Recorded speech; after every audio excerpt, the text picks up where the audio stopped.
大家好，欢迎来到听书学识。今天我要给大家介绍由井上新八先生所著的《持续思考》这本书。持续这一行为在人类的生活和成长中蕴藏着惊人的可能性。它看似平凡而普通的行动，可能让人觉得并不起眼，但实际上，它蕴含着激发人类潜力、从根本上改变人生的魔力。例如，持续某件事能够为日常生活带来喜悦的契机，在开始新事物的兴奋与逐步进步的过程中，持续本身便变得充满乐趣。此外，尽管开始时可能觉得持续很难，但只要调整方法和环境，其实变得非常简单。更重要的是，当持续成为日常的一部分时，它就变成了习惯或兴趣，自然而然地成为丰富人生的因素。而持续最强大的力量在于它能改变人。通过持续某项活动，我们可以遇见全新的自己，接近理想的状态。例如，持续进行锻炼能够获得健康的体魄，逐日坚持学习便能收获新知识和技能。但通过持续，我们所获得的改变是通过小小的一步步积累，最终汇聚成巨大的成就。此外，将持续的力量融入日常生活所带来的好处是无穷的。持续的行为能够增强我们的自我效能感，带来生活的充实感。最终，这些小小的积累将转化为能够改变人生的大力量。自信和信任感对我们的生活至关重要，缺乏它们，因此利用持续的力量来获得这种自信是非常值得的。持续下去的力量是任何人都可以获得的。它不依赖于特殊的天赋或环境，你也必定会深刻感受到持续所带来的奇妙效果。通过笑声、感动与行动。今天视频的内容包括以下3个部分：第一，做得到的事与该做的事都能做到，持续思考法的神奇之处；第二，揭秘持续下去的终极思维法和方法；第三，所谓的无用行为，恰恰拥有开创未来的力量。首先是第一部分。做得到的事与该做的事都能做到，持续思考法的神奇之处。书中最强调的主题是持续这一行为本身所拥有的惊人力量。持续是乐趣，持续是简单，持续甚至能成为爱好，持续使人能够实现真正的改变。这是本书的核心信息。很多人在听到持续或习惯化等词汇时，往往会联想到辛苦、难、麻烦等消极的印象。然而，作者指出，这正是最大误解。事实上，持续下去所带来的不是努力或痛苦，而是惊讶、喜悦和自身的变化，是我能够改变这种感动。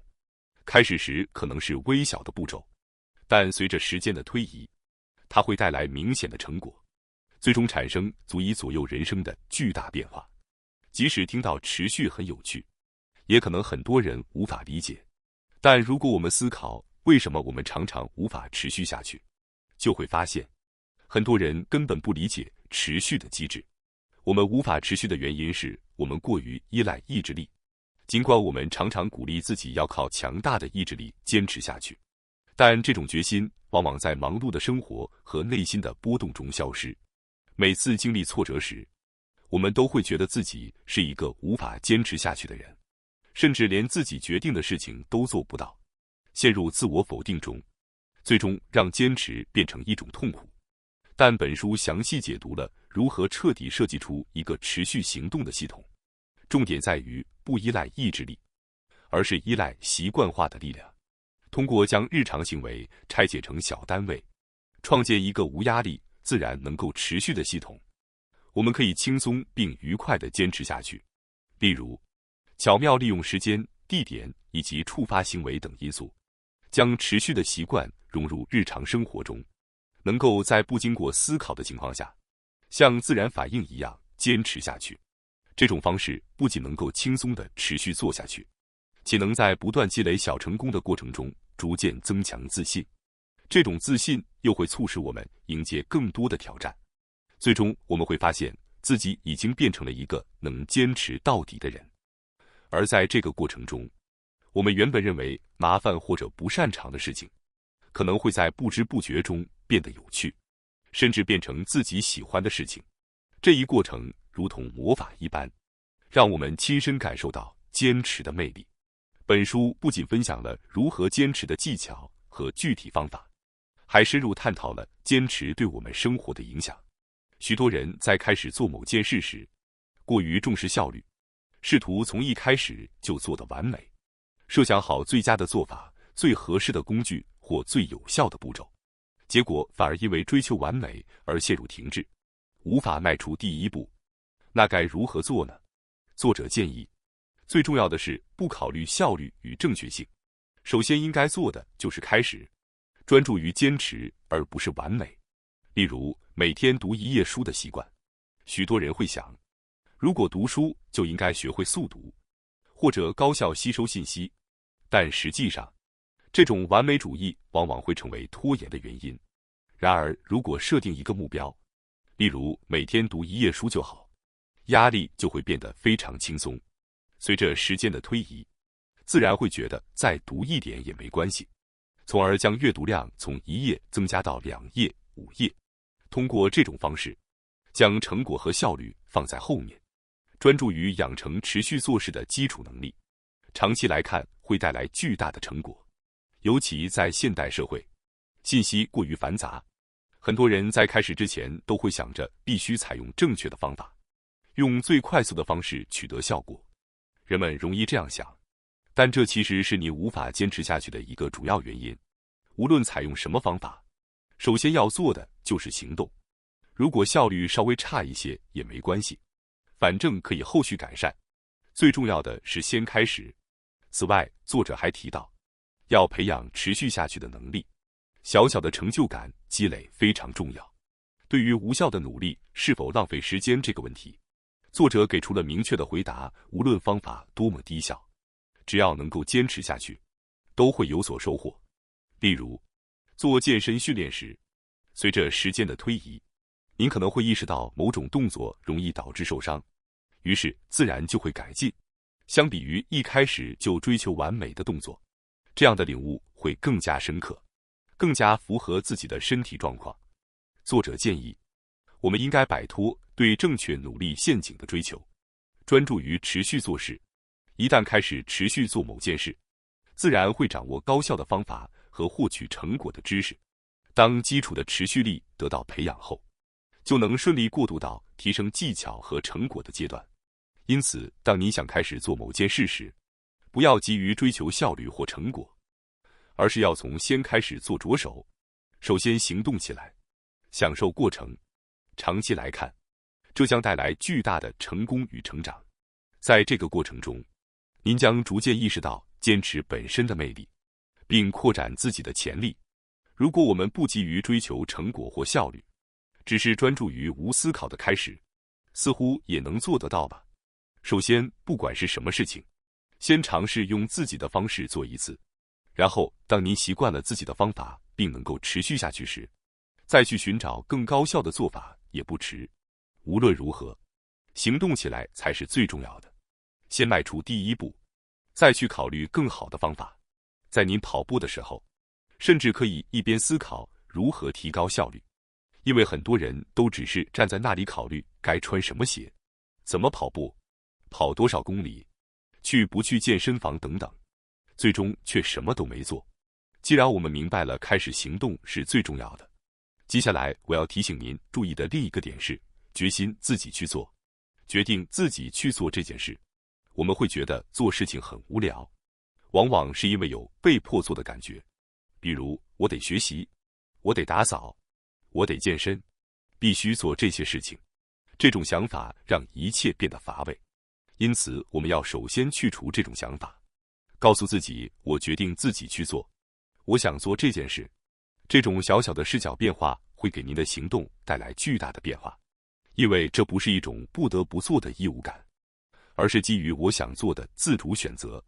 这种自主性正是坚持下去的关键。通常情况下，人们会意识到房间脏了，然后想着我得打扫一下。然而，试着冷静地想一想，自己的房间实际上是一个非常重要的地方。我们在这里度过了大部分的时间，影响着人生的幸福感和满足感。所以，我希望把这个房间变变成一个更加舒适的空间。这就是我想打扫房间的原因。在这个过程中，打扫房间的目的就变成了创造一个更舒适的环境，而不是纯粹为了完成任务。因此，打扫房间从一项麻烦的义务变成了实现自己愿望的手段。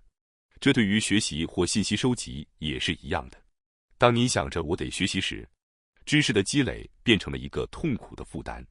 然而，当你意识到，通过学习这些知识，您能离自己的梦想更近，或者您能获得更多的财富，改变生活方式，那么学习就不再是痛苦，而是对未来自己的美好投资，变得值得去做。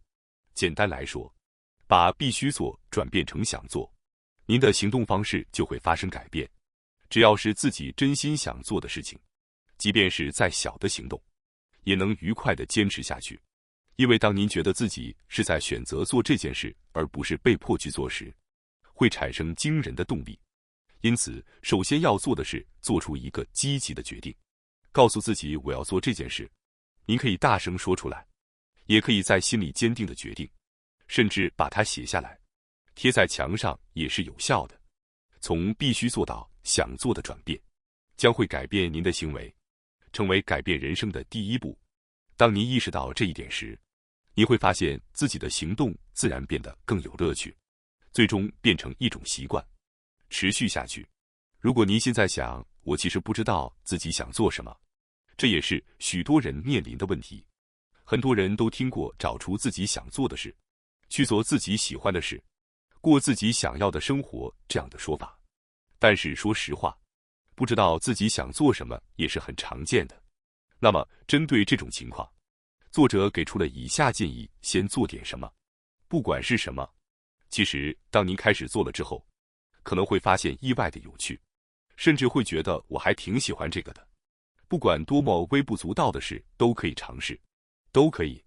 重要的是，不需要考虑目的和意义，先去尝试，哪怕只是稍微感兴趣的事情，先放下其他顾虑，持续下去。接下来是第二部分，揭秘持续下去的终极思维法和方法。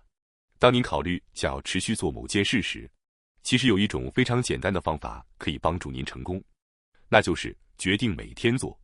这个方法看起来可能有点困难，但实际上它非常有效。因为一旦您在心里决定了要每天做这件事，您就会发现，要坚持下去的障碍大大减少了。例如，如果您设定每周做3次，表面看起来这是一个现实且不难的计划，但问题是，你每周有4天是没有做的。这意味着，休息的日子越多，您就会习惯这种节奏。最终，您可能会在某天想，今天不做也没关系。这种选择成为了日常。因此，将做与不做的日子分开，正是阻碍习惯养成的一个大原因。在您想持续做某事时，常常会纠结于今天是否做，还是休息一下。为了消除这种犹豫，最有效的方法就是决定每天做，这样您就不再需要考虑要不要做，避免了多余的选择和决策负担，使得行动变得更加简单。比如刷牙，大多数人不会犹豫今天要不要刷牙，因为刷牙已经成为了一种习惯，几乎不再是一个选择。就像刷牙一样，如果您决定每天做某件事，它会逐渐变成自然而然的行为，而你也不再需要考虑是否做这件事。当您设立一个大目标时，目标的实现路径可能会显得非常遥远，以至于您连第一步都难以迈出。这时，最重要的是从小的行动开始，例如，早上起床后喝1杯水，或者睡前做5分钟的拉伸。这样简单的习惯可以逐渐融入到您的日常生活中。如果您的目标是每天跑步，可能会觉得有些沉重。这时可以把目标设为每天穿上跑步鞋，走到户外。即便您只是走出门，实际上也更容易开始散步，甚至开始跑步。再比如，如果您想养成读书的习惯，可以设定每天读10页。如果觉得这有难度，那么仅仅拿起书打开来也可以作为目标。通过降低目标的难度，您就能减轻心理上的负担，并让自己更容易坚持下去。当您习惯了之后，可以稍微增加一点难度，比如做5分钟的运动，或者读5分钟的书。其实5分钟看起来很短，但如果全身心投入其中，实际上您可以做很多事情。如果您进行5分钟的锻炼，已经有相当不错的运动量。如果集中精力读书，5分钟内可能就能读10页以上。因此，想要坚持下去，就需要把目标缩小到可以完成的范围。如果5分钟对你来说太难，也可以从30秒或者1分钟开始，逐渐延长到5分钟。只要您能够坚持做下去，您的人生就会开始发生变化。另外，还有一种非常有效的方法是组合行动。例如，如果你想每天做1分钟的深蹲，您可以把它和已经养成的习惯，比如刷牙，结合起来。大多数人每天都会无意识地刷牙，所以可以在刷牙的时候加入深蹲，既不浪费时间，又能同时完成2个目标。这是日常生活中一个习惯，在刷牙之前做1分钟的深蹲，这样可以将深蹲自然地融入到生活中。您还可以利用自己已有的习惯，例如在玩手机时做5次俯卧撑，或者在看手机前先读1页书。这种将新行为与已有习惯结合的方式，可以轻松地将新习惯融入到日常生活中。另外，如果你想在晚上培养读书的习惯，可以把书放在床头柜上，这样在睡觉前拿起书就变得自然而然。如果您决定在早上喝咖啡前做1分钟冥想，您可以将喝咖啡作为触发冥想习惯的契机。这个结合的方法的最大优点是，利用现有习惯的基础，将新行为无压力地融入到生活中。人们很容易在强迫自己做新事物时感到压力，但是将新行为与已有习惯结合，能够显著减少这种压力。重要的是，不要急于设立过大的目标，而是要从小做起，利用结合的方法，集中精力做5分钟。通过不断积累这些简单的改变，您的行为会逐渐发生变化。坚持的能力并不是天生的，它是通过每天的小选择和行动逐步培养出来的。这些小小的第一步会引导您走向意想不到的成果。当您逐渐习惯于做这些小事时，可以逐步增加它们的数量，但不要强迫自己，循序渐进。比如，早晨开始读书5分钟，持续半年，然后再加入5分钟的语言学习，将小目标结合起来，并设定合适的时机，不断尝试新的事物。如果某些事情变得有点麻烦，或者觉得每天做会有些艰难，可以考虑暂停或寻找更简便的方法。坚持下去时，重要的是不要强迫自己，否则会导致反效果。要从自己能坚持的范围内做起，每天重复，逐渐增加一些挑战，比如开始读书、练习跳舞，或者进行一些稍微困难的小挑战。通过逐步提升，逐渐构建您自己的生活常规，连接这些小点，最终形成一条线，持续坚持下去。了解结合方法，逐步开始，关注坚持的过程。如果您能做到这一点，接下来还有另一种方法，决定什么时候做。很多人总是说没有时间，然而这也是放弃的最大原因。现在的信息时代，手机上的社交媒体和互联网几乎无限消耗我们的时间。即使想开始做某些事情，常常会告诉自己没时间，并且因此放弃。等有时间了再做，或者等有机会了再做，几乎100%不会实现。未来没有时间的概念，决定开始就要立刻行动，所以必须明确地决定什么时候做。比起设定时间，最佳的做法是在某些行动之前或之后立即进行。例如，刷完牙后一定读1页书，或者饭后立刻去散步。将新行为嵌入到现有的行动之后，是最有效的方法。如果是每周做1次的任务，不能仅仅说每周做1次，而是要明确具体是哪一天。介绍一个加速持续行动的绝妙魔法，那就是记录。除了之前介绍的方法和技巧外，我希望你们也能将记录这项行动纳入其中。你们开始做某件事时，是否会认真记录呢？事实上，记录是一种非常强大的工具，有助于成功持续进行。比如说，您决定每天做10次深蹲，那么您可以使用日历记录下每次做了的日期，这样一来，行动就变得有形了，这本身也会成为一种动力。您可以准备一个小的专用日历，在每次完成时打上圆圈，这样看到日历上一个个增加的圆圈，您就能感受到自己已经坚持了多长时间。而当1个月的日历被圆圈填满时，您的成就感会格外强烈，因为你会觉得我做到了，这会让你为自己感到骄傲。此外，记录方法也可以根据个人喜好进行调整，使其更加有趣。例如，您可以使用喜欢的颜色的笔，或者贴上贴纸，也可以通过应用程序进行数字化记录。通过这种方式，记录本身也会变成一件让您期待的事情。在记录时，重要的一点是，不论有没有做到，都要诚实地记录下来。如果您没有完成任务，写下原因也很重要。您可以简单写上今天因为很累，没有时间，或忘记了，或因为其他计划太忙等。通过记录原因，您可以客观地回顾自己的行为，发现自己的模式和问题。例如，如果您发现自己晚上很容易放弃做计划，可以尝试调整时间，改成早上进行。这种方式可以帮助您改善以后的行为。许多人可能觉得坚持下去很难很辛苦，但通过记录，持续的过程会变得更加有趣，因为记录帮助您将行为可视化，同时也成为对自己的一种反馈。例如，当您看到自己坚持了3天时，您可能会想到再坚持2天就能达到5天连贯了，我要加油。通过记录，行动就能变成动力的源泉。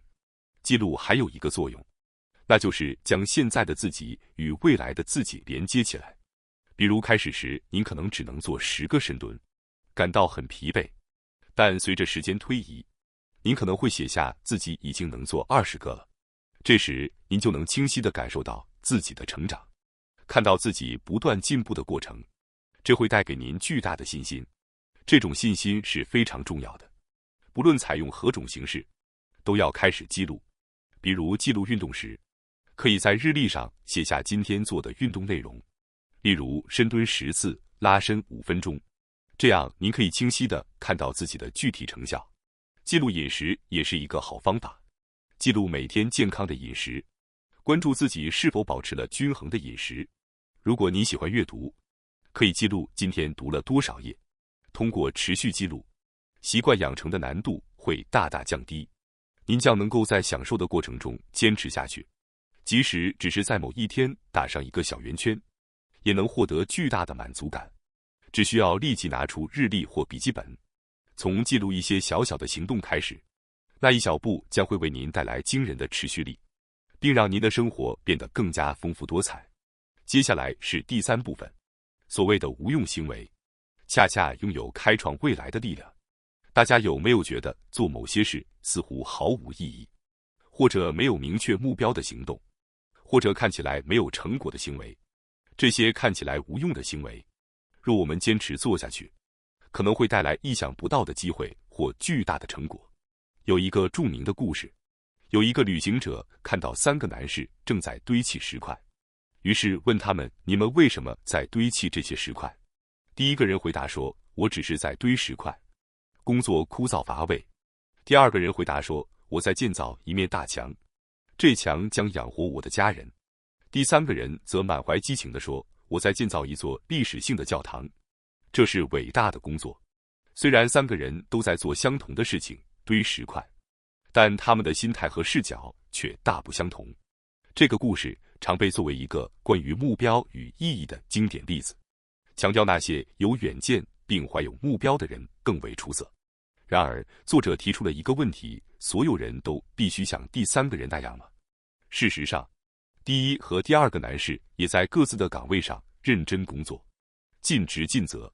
第一个男士虽然觉得工作枯燥，但他依然踏实地完成任务，或许这也是一种人生的享受。第2个男士专注于建设墙壁，虽然这是艰难的工作，但他全力以赴，努力提高效率，并且抱有为家庭负责的心态。难道这不是一种伟大的精神吗？而第三个男士，显然是一位有远见的人，他的眼光放远，工作中充满了对未来的期望，他为实现目标而努力，他的精神值得钦佩。但这是否意味着每个人都必须像他一样？作者坦言，他自己也并不总是像第三个男士那样具备远见，有时候他更喜欢专注于眼前的小事，而这并不意味着他的人生就失败了。最重要的是，坚持做眼前的事情，并且认真对待，这样我们的未来才会逐渐成型。当然，如果你有明确的目标和目的，那是最理想的。但社会上很多时候过于强调这一点，似乎没有明确的目标就不行。然而，真正重要的是，不论你是否有明确的目标，持续做眼前的事。很多人往往忽视了这一点。设定目标和明确目的其实并不容易，并不是每个人都能做到的。所以不必过于思考宏大的目标，首先集中精力做好眼前的事，即使看似无意义的行动，只要坚持下去，也可能带来惊人的价值。如果您觉得自己没有什么想做的事，或者不知道自己想做什么，那么尝试去做一些您不想做的事也是一个方法。通过冷静分析您不想做某件事的原因，您可能会发现，这些理由只是自己的思维定式而已。比如，作者曾经讨厌打扫卫生，但他决定每天只打扫一个小角落，并且坚持下去。结果1年后，他不但开始享受打扫的过程，还在这过程中找到了高效的方法，并且能够给别人提供建议，得到了周围人的感谢。克服自己不想做的事情，不仅仅是改变行为，它也帮助您积累同理心和提供建议的能力，变得更加有力量。坚持的行动往往在最开始是看不出效果的，但通过坚持，您自己会发生变化，周围人的反应也会发生变化，最终会开启一条新的道路。例如，一开始觉得每天晨跑很麻烦的人，随着时间的推移，可能会感受到跑步的乐趣，还能和周围人建立联系，而且晨跑对健康的好处会逐渐显现。最终，这项活动会成为您生活的一部分。重要的是，在考虑行动是否有意义之前，先开始行动，不断积累小的行为，最终您会收获巨大的成果。即使您没有明确的目标，也不必放弃行动。那些看似无意义的行为，坚持下去，可能会为您带来惊人的发现。感谢大家收看今天的节目。如果你喜欢我们分享的内容，记得点赞、订阅并开启小铃铛通知，第一时间获取我们的更新。在下次的节目中，我们将继续为大家分享更多有益的书籍。再次感谢大家的支持，我们下期再见。